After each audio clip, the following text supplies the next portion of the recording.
అందరికీ నమస్కారం అండి. ఈ రోజున ఇక్కడ ఇబ్రహీంపట్నంలో ఒక పసిపిల్లవాడిది సైకిల్ తీసుకెళ్తే సైడ్ వాడి పిల్లలు తీసుకెళ్లి ఆడుకొని తొక్కుకుంటుంటే మొన్న 29వ తారీఖున ఈ స్థానికంగా ఉన్నటువంటి మాజీ మంత్రి జోగి రమేష్ గారు వారి యొక్క అనుచరులు పిల్లవాడి దగ్గర సైకిల్ తీసుకొని ఆ రోజున వారి కుమారుని యొక్క రిసెప్షన్ కార్యక్రమానికి ఇచ్చేసినప్పుడు చాలా దుర్మార్గంగా పసివాడి పిల్లవాడి సైకిల్ తీసుకుని నేలకేసి పదే పదే కొట్టి సైకిల్ పూర్తిగా డ్యామేజ్ చేశారు.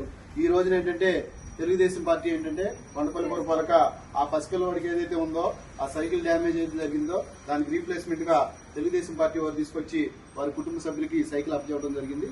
ఏదేమైనా ఏంటంటే ఇలాంటి పైశాచిక ఆనందం పొంది ఒక తెలుగుదేశం పార్టీ సింబల్ గా ఉన్నటువంటి సైకిల్ ని ఈ రకంగా పసిపిల్లవాడి దగ్గర లాక్కొని పదే పదే ఇసిరేసి చేయడం చాలా దుర్మార్గమైన చర్య.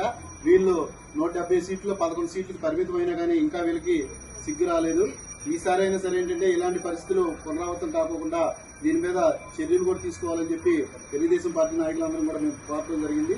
ఏదేమైనా ఇలాంటి పైశాచిక ఆనందం పొందినటువంటి వ్యక్తులు తప్పనిసరిగా వారు రాబోయే రోజుల్లో ఇబ్బంది పడే టైం కూడా ఉందని చెప్పి తెలియజేస్తాం.